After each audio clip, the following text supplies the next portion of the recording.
가지고 하나님 중심의 삶을 삽시다, 그런 주제로 말씀을 전하겠습니다. 누구 중심의 삶을 살자고요? 하나님 중심의 삶을 살자.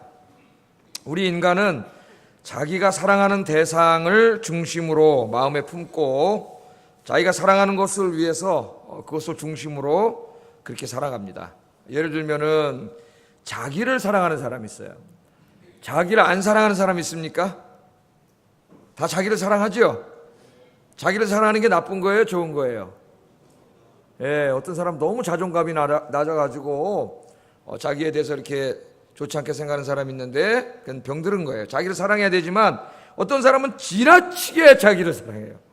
제가 이제 학교 다닐 때 보면 친구들 중에 이제 뭐 장가도 안 가고 청년 때인데 정말 자기 몸을 아끼는 애들이 있어요. 그래서 이 가방에 책이 나오는 게 아니라 뭐가 나오냐면은 이 보신탕 이런 게 나와요. 보신탕이 아니라 뭐지? 봉지에 든 거? 보약. 보약이 나와가지고 그 젊은 놈이 이걸 잘라가지고 먹고 있어요.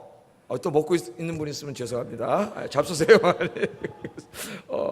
그걸 먹는 걸 보고 저는 뭐 그냥 막 여기 굴러다니면서 자고 저기 굴러다니면서 자고 막 그랬는데 정말 자기 몸을 아끼더라고. 너무 지나칠 정도로 아끼는 사람이 있어요. 이 자기를 사랑하는 사람을 보면 항상 자기 중심의 삶을 살아요. 모든 것을 자기 위주로 생각하고 자기 위주로 판단하고 자기 위주로 행동합니다. 모든 일 할 때 다 그래요. 모든 것을 자기 뜻대로 하려고 하고, 그죠? 이 돈도 시간도 다 자기를 위해서 사용하려고 합니다. 하여튼 삶의 최우선순위에 누가 항상 있냐면 자기가 있어요. 자기를 지나치게 사랑하는 사람이에요. 요새 서점에 가면 자기계발서의 대부분의 책들이 자기를 사랑하라고 가르쳐요. 자기를 사랑하라고. 예? 물론 이제 이 열등감이 많고 자존감이 낮은 분들에게는 어느 정도 힐링이 되고 도움이 될 수 있겠지만은 자칫 잘못하면은 이 책이 굉장한 자기밖에 모르는 사람을 만들어낼 수도 있습니다. 자기 중심에 사는 사람이 있어요. 어떤 사람은 자식을 사랑해요. 자식을 안 사랑하는 부모가 있습니까? 다 사랑하죠. 자식을 사랑하는 게 나쁜 게 아니에요. 그런데 지나치게 거기에 자기 인생을 다 쏟아붓는 사람이 있어요. 어려서부터 애들 학교 데려다주고 데려오고 또 학원 데려다주고 학원 데려가고 여기 좋다 그러면 또 저기 데려가고 저기 가면 저기 데려가고 주말에는 또 애들 뭐 좋은 거 공연한다 그러면 또 거기 데려가고 뭐 하여튼 이렇게 해서 자기 이 인생의 시간표가 전부 다 애들 중심으로 짜있는 분들이 있더라고요. 애들 중심. 뭐 남편도 교회도 뭐 다 이런 거보다 하나님보다도 그 아이 중심으로 다 이렇게 하여튼 모든 일의 최우선이 악이에요. 자기 애. 그렇게 살아가는 사람이 있어요. 제가 선하게 평가는 하지 않겠습니다. 또 이 돈을 사랑하는 사람이 있어요. 돈. 여러분 돈 사랑하십니까? 돈은 사랑하면 안 돼요. 자식은 사랑해도 되고 자기도 사랑해도 되는데 지나치지만 않게. 돈을 사랑하라 그러지 않았어요, 하나님께서. 돈은 필요한 것이지 이거 사랑하면 안 돼요. 돈은 항상 수단이 돼야지 돈이 목적이 되면 우상이 돼요. 돈은 항상 좋은 일에 쓰기 위한 수단이지 그 자체가 목적이 되면 안 됩니다. 근데 이 돈을 사랑하는 사람은 돈 중심의 삶을 살아가요. 모든 삶의 중심이 돈 벌고 돈 모으고 또 이 돈을 어떻게 재테크해가지고 좀 더 불리는가 이런 데 관심만 있고요. 또 이 돈을 가지고 어떻게 쓰면서 이 쓰는 재미가 쏠쏠하지 않습니까? 그래서 이 아무리 요새 불황이라 그러잖아요. 장사가 잘 안 되고 그러는데 아무리 불황이라도 상위 10% 이쪽 사람들을 상대로 장사하는 사람들은 절대 불황이 없어요. 이 부유층은 불황이 없습니다. 이 자본주의 사회가 소비 위주 사회 아니에요. 소비 중심의 사회고 우리의 소비욕을 끊임없이 자극하는 물건을 만들어내고 그 다음에 그것을 또 우리 사게끔 만들려고 광고를 그냥 막 들이다 해야 되죠. 저거 없으면 꼭 시대에 뒤떨어지는 사람 같고 막 그렇잖아요. 이 돈 중심에 하여튼 돈이 제일 중요해. 가족보다도 교회보다도 돈이 더 중요하고 하나님보다도 돈이 더 중요한 사람이 있어요. 돈이 삶의 최우선인 사람이 있어요. 또 어떤 사람들은 저쪽 하나 다리 건너가면은 권력에 그냥 막 이 미친 권력을 사랑하는 사람들이 있어요.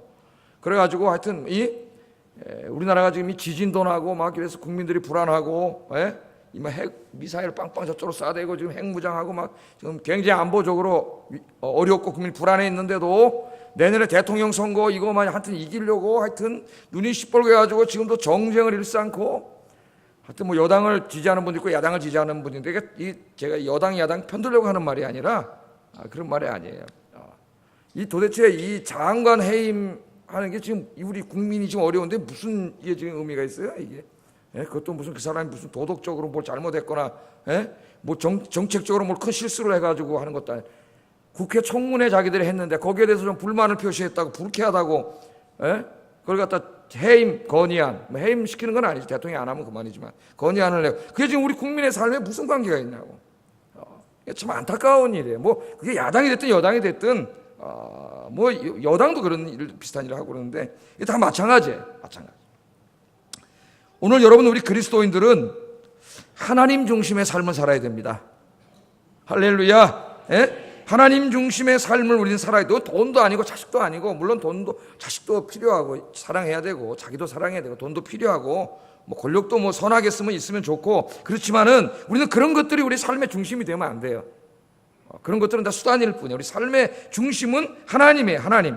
그러면 하나님 중심의 삶을 사는 삶은 어떤 삶일까? 오늘 제가 거기에 대해서 설교하려고 합니다. 하나님 중심의 사는 삶은 어떤 삶입니까? 많은 것을 이야기할 수 있겠죠. 하루 종일 얘기할 수도 있겠죠. 거기에 대해서. 근데 오늘은 본문에 국한해서 말씀을 전하겠습니다. 강해 설교를 하니까 본문에 국한해서 오늘 사도 바울과 디모데라고 하는 사람의 삶을 통해서 하나님 중심의 삶을 사는 것이 어떤 것인가. 오늘 좀 거기에 대해서 몇 가지 이야기하려고 하는데 오늘도 이 말씀이 여러분에게 하나님의 말씀으로 들리고 큰 깨달음과 은혜가 되기를 주의 이름으로 축복합니다. 자, 먼저 첫 번째 하나님 중심의 삶을 사는 사람의 삶의 특징은 뭐냐? 첫 번째 이런 사람들은 자기의 뜻보다 항상 하나님의 뜻을 먼저 구하는 삶을 삽니다. 자기의 뜻, 자기의 생각보다 하나님의 뜻, 하나님이 기뻐하시는 것, 그것을 항상 먼저 생각하는 거죠. 먼저 생각하는 거예요. 자, 오늘 이 본문의 주인공 중에 한 사람인 사도 바울 선생은 자신의 인생의 중요한 일을 결정할 때나 또는 하나님이 맡기신 일들을 이렇게 결정할 때에 항상 자기의 뜻을 앞세우기보다는 하나님의 뜻을 먼저 구했습니다. 이게 여러분 우리 그리스도인들의 굉장히 중요한 삶의 자세예요. 바울의 이러한 삶이 이런 삶의 습관이 본문에 잘 나타나 있어요. 그래서 여러분 이게 삶의 습관이 됐으면 좋겠어요. 항상 내 생각 내 뜻대로 뭘 확 할라 저지르지 말고 한 박자 쉬세요. 한 박자 쉬시고 기도하면서 하나님의 뜻을 먼저 구하고 하나님이 기뻐하시는 일인지 이걸 항상 묻는 것이 습관이 되는 게 중요합니다. 자, 사도 바울은 지금 이제 자기는 로마 감옥에 갇혀 있어요. 갇혀 있는데 빌립보 교회의 영적인 어떤 성장과 치유를 위해서 디모데라고 하는 사람을 보내기를 원합니다. 지금 자기가 디모데를 보내면 자기 생각에 디모데가 거기 가가지고 굉장히 하나님께서 맡겨준 일을 잘 감당하고 빌립보 교회 지금 갈등 중에 있잖아요. 빌립보 교회를 바로 세울 수 있을 것이라는 확신이 있어요. 확신이. 그래서 사도 바울은 이 디모데를 빌립보로 보내기를 원합니다. 원해요. 그런데 이때 이 심정을 19절에 이렇게 얘기합니다. 한번 읽어보겠습니다. 19절 시작.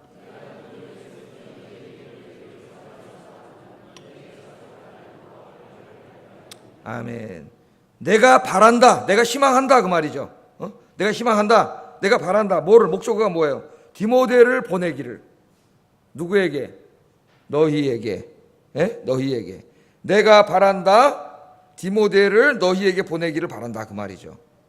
그러니까 누구나 그렇잖아요. 자기가 뭐 하기를 원하거나 희망하거나 바라면 어때요? 그럴 힘이 있으면 여러분 해요 안 해요? 하잖아요. 하잖아요. 그 우리 인간이에요. 우리 인간이. 내가 원하는 거 바라는 거 있으면 우리는 그대로 해요. 그런데 사도 바울은 그렇게 하지 않아요. 그럼 조심해야 돼요. 내가 하고 싶은 것, 내가 희망하는 것, 원하는 것을 그냥 해버릴 때 우리가 큰 잘못을 범할 수가 있습니다. 그래서 사도 바울은 항상 그 앞에 뭐가 있냐면은 주 안에서가 있어요. 주 안에서. 그러면 사도 바울이 뭐라 그래요? 내가 디모데를 너희에게 보내기를 원한다. 그런데 거기 뭐가요? 주 안에서 보내기를 원한다. 이게 있다고. 이게 다른 거예요, 여러분. 우리가 오늘 본받아야 될, 배워야 될 게 바로 이것입니다. 자, 여러분 여기 주 안에서라는 말은 주님의 뜻 안에서 그런 말이에요. 주님의 뜻 안에서 또는 주님의 선하신 주권 아래서 그런 뜻이에요. 주님의 뜻 안에서 보내기를 원한다 그런 말입니다. 자, 무슨 말이냐? 우리 이제까지 빌립보 교회 공부해 왔죠? 빌립보 교회는 어떤 상황이 있다 그랬어요? 환난과 핍박 가운데 있다 그랬죠. 예수 믿는 것 때문에 환난과 핍박을 당하고 있습니다. 그 자체만 해도 얼마나 힘들겠어요. 교회 가는 자체가 환난과 핍박이에요. 그런데 경제적으로는 극심한 가난 가운데 있었다 그랬죠. 그런 가운데 있었지만은 그렇게 힘든 가운데 있으면서도 하나님께서 맡겨주신 복음을 전하는 일에 힘쓰고 있다 그랬어요, 교회가. 그리고 또 예루살렘 교회가 어렵다 그러니까 자기들도 어려운데 헌금을 모아서 구제 헌금을 보내주고, 또 사도 바울이 로마 감옥에 있는데 자기네도 가난한데 그 없는 돈을 또 헌금해가지고 에바브로 디도를 통해서 바울에게 헌금을 보내주고, 이런 훌륭한 교회예요. 사도 바울이 개척한 교회 중에서 제일 훌륭한 교회 중에 하나가 빌립보 교회입니다. 그런데 이 교회 안에, 교회는 인간들이 모인 것이에요. 인간은 완전해요, 안 완전해요?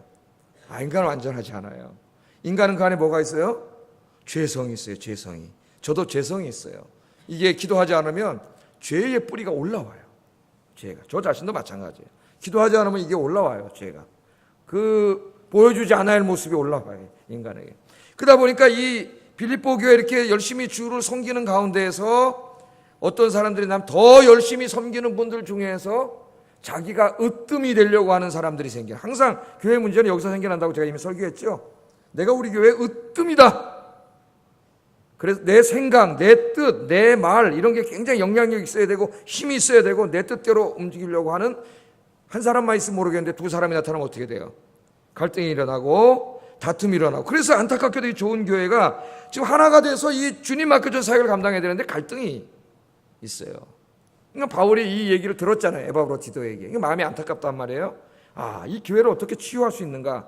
자기는 갈 수가 없잖아요. 자기가 당장 가고 싶은데, 자기는 갈 수가 없잖아요. 그러니까 이제 누구를 보낼까 사람을 찾다가 이제 디모데를 보내는 것이 좋겠다. 디모데가 이 일을 잘 감당할 수 있겠다. 그렇게 자기는 확신을 합니다. 자기는 디모데를 보내는 게 좋겠다고 생각해요. 그러면 그냥 보내면 되는데, 오늘 많은 목사님들이 그럼 보내잖아요. 자기가 그렇게 확신이 있으면. 그런데 사도 바울은 그렇게 얘기하지 않고 내가 주 안에서 보낸다고 얘기해요. 주 안에서. 그게 무슨 말입니까? 이 디모데를 보내는 것이 좋겠다고 나는 생각하지만 하나님의 뜻은 아닐 수도 있다는 거죠. 아닐 수도. 그걸 우리가 늘 생각해야 됩니다. 바울은 이 모든 일이 자신의 뜻대로가 아니라 하나님의 기쁘신 뜻대로 되기를 원하고 있습니다. 주 안에서 바란다는 말은 디모데를 보내는 것이 하나님의 뜻이라면 바울 자신도 디모데를 보내기 원한다 그 말이에요. 그러나 내가 아무리 원한다 할지라도 하나님의 뜻이 아니라면 나의 뜻을 접겠다는 말입니다. 이거 얼마나 훌륭한 거예요. 나는 이렇게 생각하지만, 디모데를 보내야 된다고 생각하지만 하나님의 뜻이 아니라면, 하나님이 그것을 기뻐하지 않는다면 내가 아무리 그렇게 생각한다 할지라도, 내가 아무리 그게 옳다고 생각할지라도 그대로 하지 않겠다는 거예요. 여러분, 이게 우리 신앙의 매우 중요한 신앙의 자세예요, 여러분. 그래서 늘 내가 원하는 것을 덜컥 하지 마세요, 여러분. 내가 원하고 바라는 것이 있다 할지라도 이걸 하나님이 원하시는 것인지 하나님이 기뻐하시는 것인지를 늘 기도하면서 먼저 물어볼 수 있는 여러분 되기를 주의 이름으로 축복합니다. 사도 바울은요, 이 주님의 일을 할 때에, 주님의 일을 하다가 이런 일을 한번 당했어요. 자기가 경험을 했어요. 그래서 바뀐 거예요. 그게 뭐냐면은 자신의 뜻과 하나님의 뜻이 다를 수 있다는 것을 경험했다고. 어디 나옵니까? 사도행전 16장에 보면 나와요. 사도 바울이 이제 1차 선교를 갔다 와가지고 2차 선교를 하는데, 1차 선교 때 갔던 데가 어디입니까? 그 터키잖아요, 지금 터키. 이 터키는 사도 바울이 돌아다니면서 복음을 전했던 곳이죠. 성경에는 이제 갈라디아 지방으로 이렇게 나오기도 하고, 또 터키가 그 당시에는 한 나라가 아니라 여러 나라로 나뉘어 있었어요. 터키가. 지금 우리가 터키라 그러는데 그 지역을 중심으로 이제 복음을 전했기 때문에 2차 선교 때는 이제 다시 거기 가서 자기가 1차 때 전했던, 세워놨던 교회들을 다시 한번 이렇게 돌아보고 더 넓은 지역으로 복음을 전하는 계획을 세웠어요, 사도 바울이. 그래서 이제 거기 가서 이제 복음을 전하는 거예요. 복음을 전하는 겁니다. 그런데 웬일인지 복음을 전하는데 자꾸 하나님 막으세요. 여러분, 하나님의 뜻과 다른 길을 가면은 하나님이 막으십니다. 저도 그런 걸 여러 번 처음 하는데, 근데 자꾸 그때 고집으로 가면 안 돼요. 하나님이 막으세요. 바울은 아시아에서 선교하는 게 자기의 뜻이었어요. 그런데 하나님의 뜻은 달라요. 하나님의 뜻은 유럽에 가서 복음을 전하는 게 하나님의 뜻이었어요. 왜 그러셨는지는 저도 모릅니다. 사도 바울이 만일 인도, 중국 쪽으로 와서 복음을 전했다면 아마 역사가 좀 거꾸로 됐을 거예요. 역사가. 근데 하나님은 서쪽으로 가게 하셨어요. 근데 이 바울과 하나님 뜻이 다른 거예요. 그래서 우리는 여기서 중요한 걸 깨닫게 되는데, 우리는 우리가 선한 일을 하고 있을 때조차도, 하나님의 일을 하고 있을 때조차도 내가 하고 있는 일이 주님의 뜻 가운데 있는 것인가를 자꾸 되새겨봐야 됩니다. 깊이 생각해 보는 것이 굉장히 중요해요. 우리가 하나님의 뜻과 다른 길을 갈 때 하나님 어떻게 하신다고요? 막으세요. 오늘 그 사도행전 16장 6절 7절 한번 읽어보겠습니다. 시작.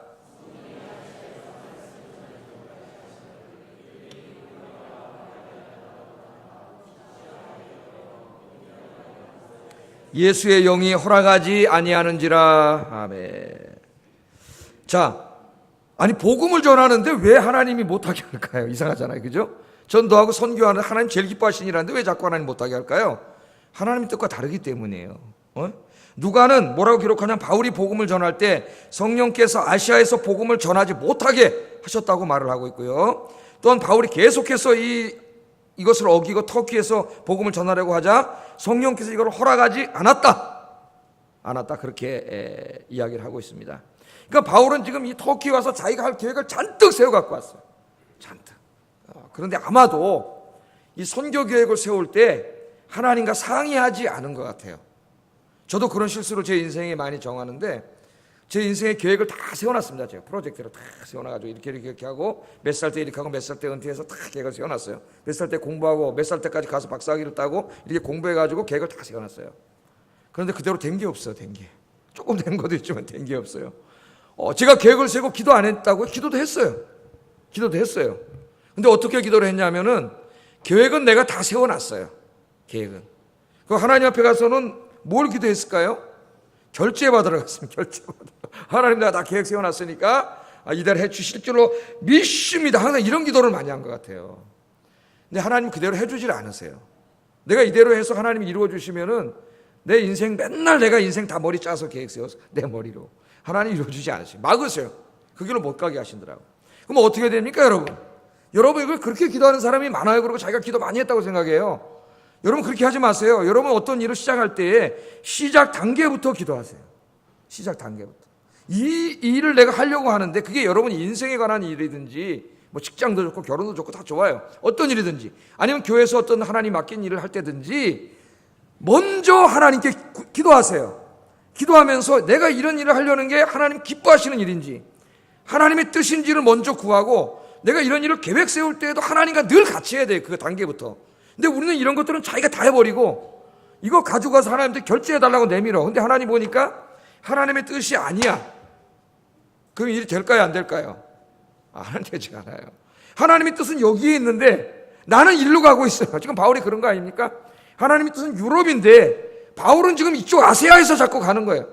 물론 주의 일을 열심히 하고 있지만 자기의 의욕이 너무 앞서가지고 하나님의 뜻을 생각하지 못했어요. 여러분, 의욕이 너무 앞서면 이런 큰 실수를 할 수 있습니다. 제가 목사예요. 그럼 제가 만약 예를 들어서 교회를 새롭게 짓고 싶어요. 예?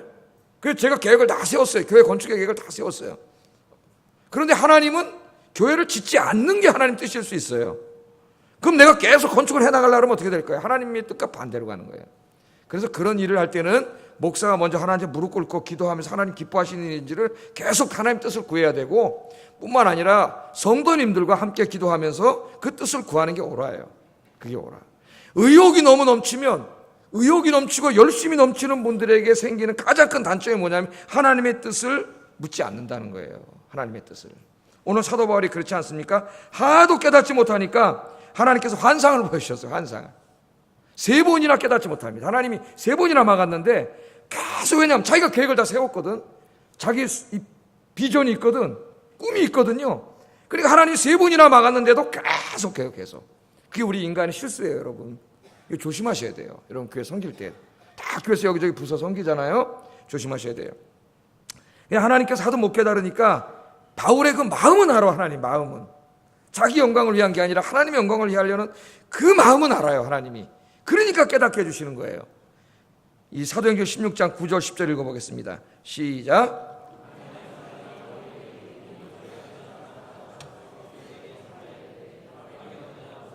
우리를 도우라 하거늘 바울이 그 환상을 보았을 때 곧 마게다냐로 떠나기를 힘쓰니 이는 하나님이 저 사람들에게 복음을 전하라고 우리를 부르신 줄을 인정함이로라. 아멘. 하나님이 환상 중에 마케도니아면 어디 지금 그리스 북쪽이죠. 그러니까 지금 유럽 사람이 나타나가지고 갑자기 우리를 도와달라고 막 그냥 이렇게 하는 환상을 본 거예요. 그 환상을 보고 나서 바울이 거기서 딱 깨달았어요. 야, 하나님이 내가 여기서 전도하려는데 왜 이렇게 막으시는지, 왜 이렇게 형통한 길을 안 주시는지 그걸 깨달았어요. 하나님의 뜻이 여기가 아니라 유럽에 있구나. 유럽에 가서 복음을 전하라고 하시는구나. 바울이 거기서 하나님 뜻을 깨달았어요. 하나님 뜻을 깨닫고 보니까 자기의 의욕과 열심히 지금 하나님의 뜻과 다른 길을 가고 있더라고. 다른 길을. 여러분 기도하면서 점검해 보세요. 내가 가고 있는 내 인생길이, 여러분 교회에서 하고 있는 여러분의 일들이 과연 하나님의 뜻과 일치하고 있습니까? 하나님이 기뻐하시는 길을 가고 있습니까? 우리가 이것을 더 생각해 봐야 돼요. 사도 바울은 어떻게 했어요? 이것을 깨닫자마자 자기의 모든 계획을 바로 접었습니다. 이게 바울이 훌륭한 거예요. 계획 세우고 다 해가지고 이때까지 가서 3번이나 막 전도하고 이렇게 땀 흘려놓고 여기 익숙해져 있고 지금 자기가 세워놓은 교회들도 많고 여기서 하면 열매가 맺혀질 것 같고 이랬지만은 하나님이 아니라고 하니까 저 유럽으로 가라고 하니까 유럽에는 한번 가본 적도 없어요. 불안한 곳이에요. 가서 어떻게 될지도 몰라. 근데 하나님이 가라 그러니까 이거 모든 그 자리에서 내려놓고 하나님의 뜻에 순종했어요. 그게 바로 뭐냐면 하나님 중심에 사는 하나님을 중심으로 해서 하나님 중심의 삶을 사는 사람의 삶이 바로 그런 삶이라는 거예요. 그래서 여러분 인생이나 신앙에 우리는 매일 많은 생각을 하고 또 어떤 결정을 해야 되고 그걸 행동에 옮겨야 되는데 그런 모든 일을 하기 전에 여러분 인생에 중요한 일들 많잖아요. 젊은 결혼 문제도 직장 문제도 있고 여러분 교회에서 섬기는 문제도 있고 이런저런 많은 일들에 있어서 항상 내 유익, 이게 나에게 얼마나 돈벌이가 많이 되냐, 내 성공과 출세에 얼마나 도움이 되냐, 내 개인적인 일에 어떻게 유익이 되냐, 이런 걸 먼저 구하기 전에 먼저 구해야 될 게 뭐라고요? 하나님이 이 일을 기뻐하시는가. 이게 제일 중요해. 이게 제일 중요해요. 이걸 먼저 구하는 여러분 되기를 주의 이름으로 축복합니다. 아니 하나님의 뜻을 어떻게 합니까 목사님? 어떻게 알아요? 기도하세요. 여러분이 진짜 하나님의 뜻을 알고자 하는 그 진실된 마음을 갖고 기도하면 하나님이 여러분 마음 깨닫게 해주세요. 그러니까 하나님이 기뻐하시는 일을 하고자 할 때는 마음이 편안해. 어떤 일은 자꾸 불안해요. 제가 새벽 기도 때 잠깐 얘기했는데 제가 여기 지금 옛날에 이 축구하다가 이 어떤 친구가 이렇게 치는데 이걸 맞았어요. 앞니를 맞아가지고 앞니가 이제 몇 개 흔들려요. 약간 이렇게 흔들리는데 그냥 사용할 수 있기 때문에 이렇게 과일도 씹어 먹고 이러다가 어느 날 염증이 생겼어요. 이게 너무 아파가지고 지금도 약간 이제 흔들려서 앞니를 잘 사용 안 하는데 여기를 갔어요. 무슨 치과라고는 얘기 안 하겠습니다. 내가 염증이 생겨서 봤는데 이거 해주는 코디네이터 여의사한테 하는 말이 이거 금방 한다는 거예요. 이거 다 빼버리고 앞니 싹 빼고 여기다가 바로 팍 끼면 된대요. 어제 얘기를 들으니까 그럴듯해요. 조금만 고생하면 된대요. 몇 달만. 그래서 그러자고 이제 결심을 하고 갈라 그랬더니 근데 선생님 우리 식사 시간이니까 점심 잡숫고 그래. 내가 입이 다 보는데 어떻게 점심을 먹어. 그래서 그러라고 나왔어요. 나와서 교회를 왔어요. 와서 이제 기도를 하는데 이상하게 마음이 불안해 자꾸. 가지 말라 그래요, 성령님이 자꾸. 근데도 또 갔어요. 점심시간 정도 끝나고. 토달토달 걸어서 그 계단 끝까지 갔어요. 근데 계속 가지 말라. 못 올라가니까 계속. 거기서. 그래서 계단을 올라가다가 이상해 자꾸 막으시잖아요. 그래서 안 갔어요. 다시 돌아서 교회에 왔어요. 그리고 이제 내가 다니던 삼성병원 치과, 지난번 이쪽을 했던데, 이제 임플란트라는 여기 삼성병원에 내 주치의한테 갔죠, 이제.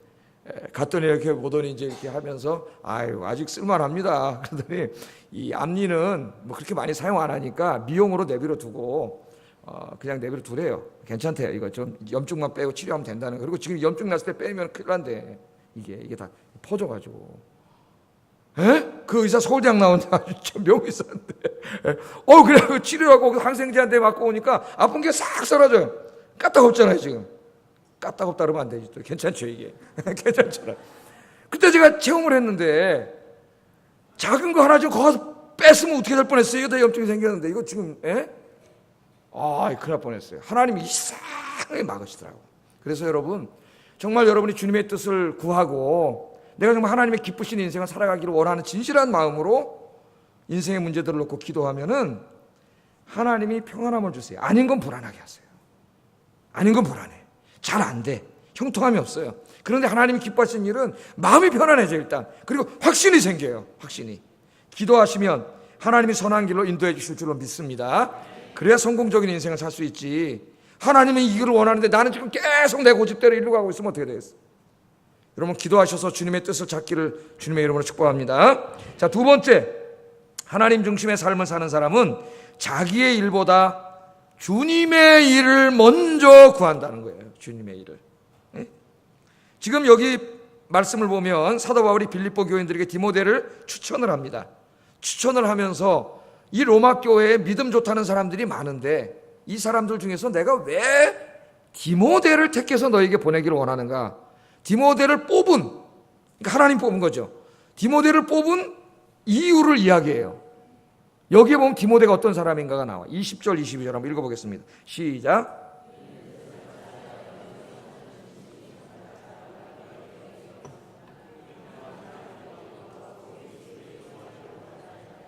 디모데의 연단을 너희가 안 하니 자식이 아버지에게 함같이 나와 함께 복음을 위하여 수고하였노라. 아멘. 자, 많은 믿음 좋다는 사람들이 있는데 사도 바울이 디모데를 딱 뽑았어요. 디모데를 왜 뽑았느냐? 두 가지 이유를 이야기하는데, 첫째는 디모데는 어떤 사람이에요? 이는 뜻을 같이 하여 너희 사정을 진실하게 생각할 자가 디모데밖에 없음이라. 이 진실하다는 말에 한번 줄을 쳐보세요. 진실하다는 말. 제가 좋아하는 가스펠송 중에 주여 진실하게 하소서 오늘 하루하루 순간을, 그런 찬송이 있어요. 가끔 우리가 금요일날 부르는데 주여 진실하게 하소서 오늘 하루하루 순간을, 이 찬송을 부르면은 굉장히 반성이 돼요. 하루가 내가 진실하게 살았나? 내가 하나님 앞에 진실했나? 사람들을 많이 만났는데 거짓으로 만나지 않았나? 진실하게 대했나? 여러분 만나는 모든 사람 진실하게 대하세요. 진실하게. 한 사람 한 사람, 그 사람이 누구더라도 진실하게 대하세요. 근데 이 진실한 사람 찾기 어려운데 디모데는 이 성도들, 바울이 보니까 성도들을 대할 때 참 진실한 사람이에요. 이 사람이. 힘든 사람, 아픈 사람, 병든 사람 정말 찾아가서 위로하고 자기 일처럼 하는 진실한 사람이에요. 그러니까 바울이 그렇게 얘기하잖아요. 너희 사정을 진실하게 생각할 자가 이밖에 없다. 교인들이 많은데 정말 성도들의 아픔과 그들의 그 어려움을 가서 위로할 그런 진실한 사람은 디모데밖에 없다는 거예요. 여러분들이 디모데 같은 사람이 되기를 주의 이름으로 축복합니다. 그런데 그래서 진실하기 때문에 디모데를 뽑았다고 하면서 더 중요한 얘기. 오늘 제가 하고 싶은 얘기는 이제 더 중요한 얘기는 이거예요. 그게 뭐냐면 디모데는 진실할 뿐만 아니라 자기 인생에서 자기 일보다도 하나님의 일을 더 우선순위에 두고 제일 중요하게 생각하는 사람이라는 거예요. 20절 하반절에 보면 이렇게 말하죠. 그들이 다 자기 일을 구하고 그리스도 예수의 일을 구하지 아니하되 디모데의 연단을 너희가 안 하니 자식이 아버지에게 함같이 나와 함께 복음을 위하여 수고하였노라. 아멘. 바울이 로마에 있다 보니까 로마에 믿음 좋다는 사람들이 많이 있어요. 많이 있는데 그들이 보니까 결정적인 순간에 믿음 다 좋다 그러는데 정말 결정적인 순간에 보니까 다 자기 일을 먼저 그래요. 자기 일을 먼저 하지 하나님 일을 자기 일보다 먼저 하는 사람이 없더라는 거예요.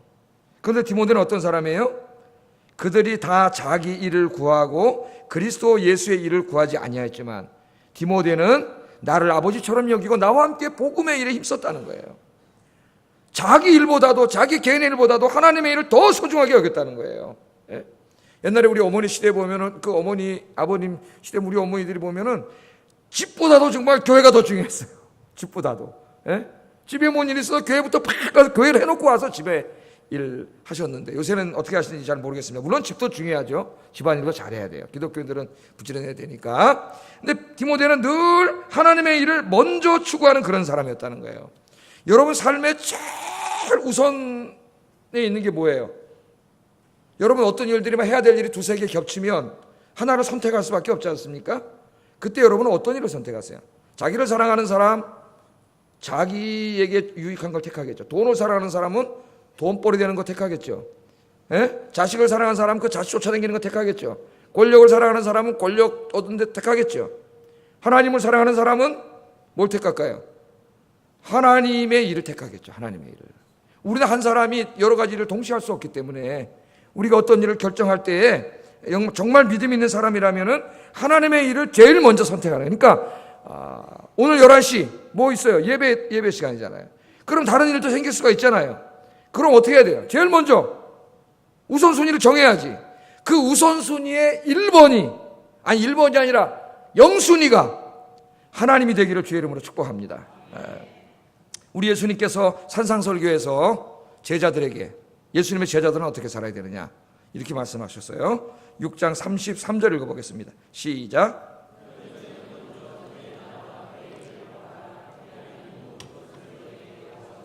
아멘. 너희는 먼저 그 나라와 그 의를 구하라. 그리하면 이 모든 것을 너희에게 더하시리. 이 모든 게 뭐예요? 그 앞에 있는 말씀 뭐예요? 무엇을 입을까, 무엇을 먹을까, 무엇을 마실까. 우리가 맨날 관심을 갖고 내 우선순위에 1번으로 세워놓는 것들이 그것이잖아요. 그런데 우리 예수님이 뭐라 그래요? 이제 우선순위를 바꾸라는 거예요. 바꾸. 여기 중요한 게 뭐냐면 먼저예요. 먼저. 부사는 동사를 강조하죠. 이 강조하려고 쓰는 거 아닙니까? 먼저 그의 나라와 그 일을 구하라. 우리는 어리석어서 항상 이렇게 생각합니다. 하나님, 내가 좀 어려운데 이번 직장 좀 좋은 직장 주세요. 이번 학교 좀 들어가게 해주세요. 이번 돈 좀 벌게 해주세요. 그러면요, 내가 정말 열심히 주님 믿을게요.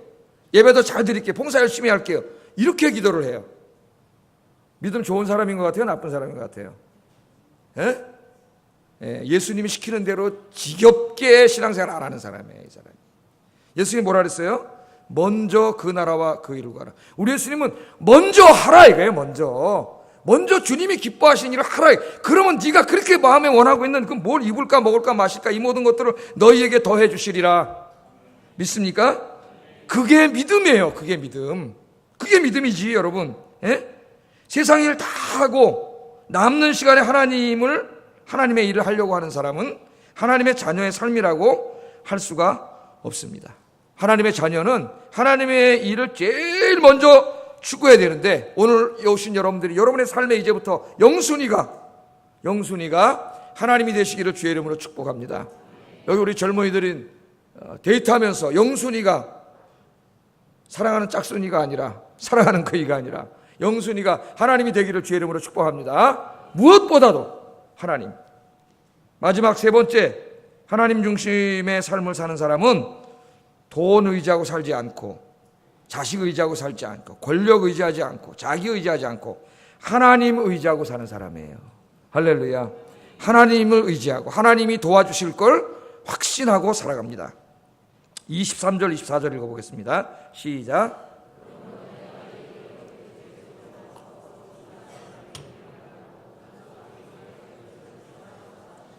아멘.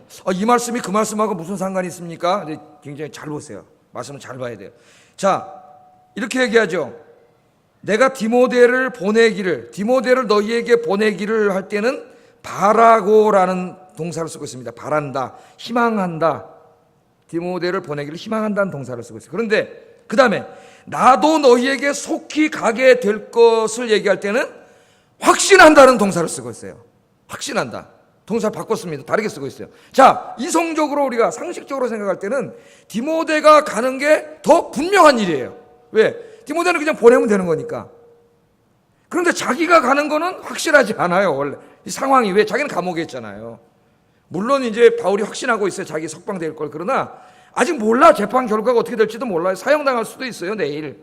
그런데 이 동사를 거꾸로 사용합니다. 바울은 디모데가 가기를 희망한다고 얘기하지만 자기는 가는 걸 확신한다래요. 확신한다래요.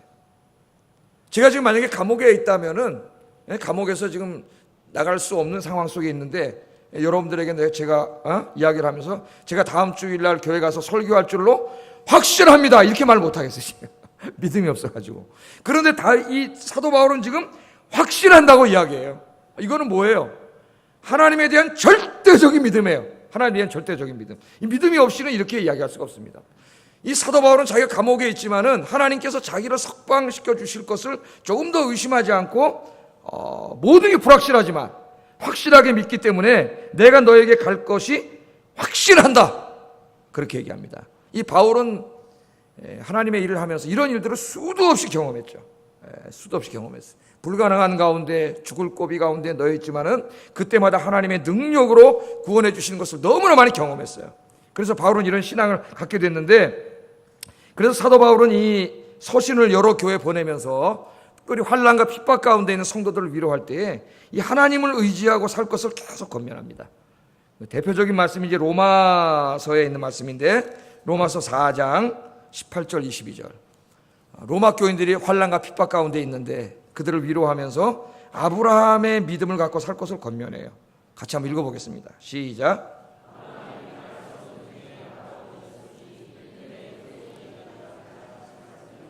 많은 민족의 조상이 되게 하려 하심이라. 그가 100세나 되어 자기 몸이 죽은 것 같고 사라의 태가 죽은 것 같음을 알고도 믿음이 약하여지지 아니하고 믿음이 없어 하나님의 약속을 의심하지 않고 믿음으로 견고하여져서 하나님께 영광을 돌리며 약속하신 그것을 또한 능히 이루실 줄을 확신하였으니 그러므로 그것이 그에게 의로 여겨졌느니라. 아멘. 하나님 아브라함한테 아들을 주신다고 약속을 했는데 100살이 됐는데도 아들이 없네. 자기는 100살, 아내는 90살. 의학적으로 과학적으로 도저히 아이를 낳을 수 없습니다. 완전 불가능한 상태. 그런데 뭐라 그래요? 아브라함이 바랄 수 없는 중에 바라고 믿었다래요. 여러분, 우리는 내가 머릿속으로 다 계산해가지고 다 이성적으로 판단해 보니까 요렇게 해서 다 될 것 같아. 그거 믿음이에요? 그건 지식이에요, 지식. 다 아는 거예요. 믿음은 뭐예요? 바랄 수 없는 중에 바라보고 믿는 게 믿음이에요. 할렐루야. 하나님이 계시니까, 전능하신 하나님이 계시니까 상황을 보면 불가능해. 바라볼 수 없어요. 그러나 그런 가운데서도 그걸 바라보고 믿는 게 믿음이에요. 그 다음에 보세요. 그가 100세나 되어 자기 몸이 죽은 것 같고 사라의 태가 죽은 것 같음을 알고도, 모르는 게 아니에요. 믿음에 있는 사람이 무식한 사람이 아니에요. 다 알아요. 그거 알아. 알고도 믿음이 약하여지지 아니하고 하나님의 약속을 의심하지 않고 믿음은 더욱 견고하여졌다. 이 말씀을 계속 읽어보세요. 동사를 성경을 읽을 때 뭔가 자꾸 저도 어떻게 뭘 일을 하려고 하다가 상황이 자꾸 안 좋아지면은 솔직히 말하면 믿음이 약해지더라고요. 이거 정말 될까? 안 되면 어떡하지? 별 생각이 다 믿음이 약해져 인간이. 인간이. 근데 아브라함은 믿음이 약해지지 않았다 그랬어요. 조금 더 의심하지도 않았다 그랬어요. 더욱더 견고해졌다 그랬어요. 근데 하나님이 이걸 너무나 기뻐하셔가지고 이 믿음을 보고 아브라함을 뭐로 여겼다고요? 의인으로 여겼다 그랬습니다. 의인으로. 그게 의인이에요, 여러분. 하나님을 절대적으로 믿는 게 의인이에요. 그래서 그에게 누구를 주셨어요? 아들을 주셨잖아요. 이삭을 주셨잖아요. 할렐루야. 오늘 하나님께서 여러분들이 그런 믿음을 갖고 아무리 힘들고 어려워도 여러분들이 낙마하지 말고 그렇게 살기를 원하세요. 여러분, 사랑하는 성도 여러분, 특별히 오늘 예배 참석하신 우리 젊은이 여러분, 하나님이 살아계셔요. 살아계셔요. 하나님이 여러분들 사랑하세요. 여러분 기도하십시오. 여러분의 현실의 문제, 장래의 문제가 깜깜합니까? 불가능합니까? 아브라함처럼? 절망하지 마세요. 하나님 바라보고 기도하세요. 현실의 장벽이 아무리 높고 나의 꿈을 이루기가 아무리 불가능하게 보일지라도 절망하거나 좌절하지 마세요. 여러분이 하나님 의지하고 기도하면 하나님께서 반드시 도와주십니다. 나는 흙수저라고요? 우리 부모님은 가난하고 나는 아무것도 이룰 거 없다고요? 내 월급 타가지고 아무리 모아도 정말 월급 모아서 아파트 하나 사기도 평생을 모아도 그렇다고요? 여러분, 하나님께서 여러분의 흙수저의 인생을 금수저 인생으로 바꿔주실 수 있습니다. 제가 하나만 말하고 설교 마칠게요. 역대상 4장에 보면은 야베스라는 사람이 나와요. 여러분 잘 아시죠? 야베스의 기도라는 책을 어떤 분이 써가지고 우리나라의 초베스트셀러가 됐는데, 그 책은 그렇게 신학적으로는 건전하지 않습니다. 그러니까 읽으라고 권해드리진 않아요. 그러나 이 성경상에 나오는 야베스를 보자는 거예요. 야베스는 엄마가 이름을 지어줬다고 성경에 나오는 걸로 봐서 아마 아이를 유복자일 수도 있어요. 정확한 건 모르겠지만 하여튼 이름 지어주기 전에 아버지가 돌아가신 것 같아요. 그러니까 호르몬이 밑에서 태어나가지고 자랐으니까 가난했겠죠. 집도 어려웠고, 요새 말로 하면 뭐예요? 애들이 자기 인생을 뭐라래? 흙수저야. 흙수저로 태어났어요. 흙수저로 태어난 아이들이 어떻게 해요? 자기 부모를 원망하고 환경을 원망하고 사회를 원망하고 우리나라를 헬조선이라 그러고, 우리나라 헬조선이 아닌데 헬조선이라 그러고, 이게 다 원망하고 이런 건 사회가 부추겨 막, 젊은이들 절망으로 넣고 막 부추겨요. 그런데 야베스는 누구를 원망하지 않았습니다. 불평불만하지 않았어요. 야베스는 어떻게 했느냐? 자기 흙수저라고 비관하지도 않았어요. 야베스는 자기의 인생을 가지고 하나님 앞에 나가서 기도했습니다. 기도했어요. 어떻게 기도한지 아세요?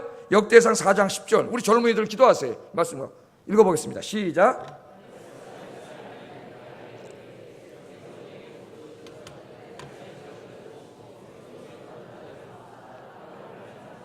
내게 근심이 없게 하옵소서 하였더니 하나님이 그가 구하는 것을 허락하였느니라. 아멘. 원망하지 않고, 여러분 원망할 시간 있습니까? 불평할 시간 있어요? 기도하세요. 우리 젊은이들이 하나님 앞에 무릎 꿇고 기도하세요. 하나님께 뭐라고 기도했느냐? 주님, 내게 복을 주십시오. 그렇게 기도했어요. 여러분, 복을 주시는 분 하나님이세요. 내게 복을 주세요. 나의 지역을 넓혀주세요. 농사 졌을 거 아니에요. 아마 엄마하고 했으니까 누구 집 조그만 땅덩이 하나 받아서 소작에 쓸 확률이 높습니다. 그런데 늘 가난하게 살았을 거 아니에요. 부잣집 자식들이 다 애들이 돌아다니는 거 봤는데 그 원망하고 부러워하지 않고 하나님 앞에 가서 열심히 일하면서 기도했어요. 내 지역을 넓혀주시고 주의 손으로 나를 도와주십시오. 나로 환난을 벗어나게 하시고 내 이 근심 걱정이 없는 인생을 만들어주세요. 그렇게 기도했어요. 기도하면서 열심히 일했어요. 그때 하나님 어떻게 하셨다고요? 그가 구하는 것을 허락하였도다. 아멘. 여러분이 주님 앞에 나가서 여러분 인생을 맡기고 기도하면서 열심히 공부하고 열심히 일하면 하나님이 여러분이 기도하고 구하는 것들을 반드시 이루어 주실 줄로 믿습니다. 제가 지난번에 축구하러 갔다가 쉬는 시간에 우리 친구도 재훈이도 여기 있네. 이야기하다가 뭔 얘기하다가 우리 진이도 저기 있고 장가가는 얘기 제가 해주다가 요새 장가가는 돈도 많이 들고 해서 내가 돈 없이 장가가는 방법을 가르쳐주면서 저희 집사람하고 결혼한 얘기를 하면서 야, 나 옛날에 학교 다닐 때 돈이 없어서 동사무소 가서 3년 동안 청소, 또 2계층 되는 청소하고 막 조개탄 다 패내고 막 유리창 닦고 이러면서 막 공부했는데 유학 가고 싶어하고 돈 10원도 없는데 유학 가고 싶어가지고 열심히 토플 공부 학원은 다녀본 적도 없어요. 그리고 토플 봤어요. 나 그때 앉아서 제가 공부했어요. 공부하는데 돈 10원도 없는데 유학 가게 달라고 기도하면서 열심히 공부했더니 하나님이 스폰서를 만나게 해주셔가지고 그 스폰서하고 결혼까지 하게 하셔가지고 그 스폰서가 번 돈으로 내가 유학까지 갔다 와가지고 그래서 너 열심히 공부하고 기도해라. 내가 그렇게 좀 얘기를 재훈이 어딨냐 여기 어디 앉아있어요. 성가대 어디 앉아있어 저기 앉아있을 텐데 그랬지 내가 얘기를 해줬어요. 좀 힘내라고. 우리 젊은이들이 요새 취직도 잘 안 되고 어렵고 그러니까 힘내라고. 하나님 의지하고 기도하면은 나는 확신합니다. 반드시 형통한 길을 주세요. 길이 없는데 없어요. 내가 볼 때는 길이 유학 갈 길은 없어요. 근데 기도하고 매달리고 가기 위해서 열심히 공부하니까 이상한 길을 열어주세요. 원래 내가 그 교회 가려고 하지도 않았어요. 저 사랑의 교회 가서 이렇게 하려고 하다가 어떻게 그게 한번 갔다가 여전사님한테 붙잡혀가지고 끌려가지고 청년부대로 갔다가 저 키 큰 여자를 만나가지고 그래가지고 이게 계획에도 없는 일인데 이게 기도했더니 하나님이 그쪽으로 한 거 일로 끌고 와가지고 여기로 끌어다 놔가지고 저로 붙여가지고 이렇게 다 해줬어요. 여러분 절망이 없습니다. 하나님이 살아계세요. 모든 분 마찬가지. 힘들고 어렵습니까? 괜찮아요. 하나님 열심히 섬기시고 기도하세요. 하나님이 반드시 형통한 길을 주실 줄로 믿습니다. 할렐루야. 기도하겠습니다. 말씀을 생각하면서 기도하겠습니다. 내 인생을 향하신 하나님의 주권에 철저히 순종하며 내 뜻보다 하나님의 뜻을 먼저 구하는 인생을 살게 하여 주시옵소서. 두 번째, 내 자신의 일보다 예수 그리스도의 일을 먼저 하는 삶을 살게 하여 주시옵소서. 세 번째, 돈 의지하지 말고, 나 의지하지 말고, 권력 의지하지 말고, 자식 의지하지 말고 하나님의 살아계신 그 하나님의 도우심을 의지하고 기도하며 살게 해 주시옵소서. 같이 기도하겠습니다. 사랑하시는 하나님, 감사합니다. 오늘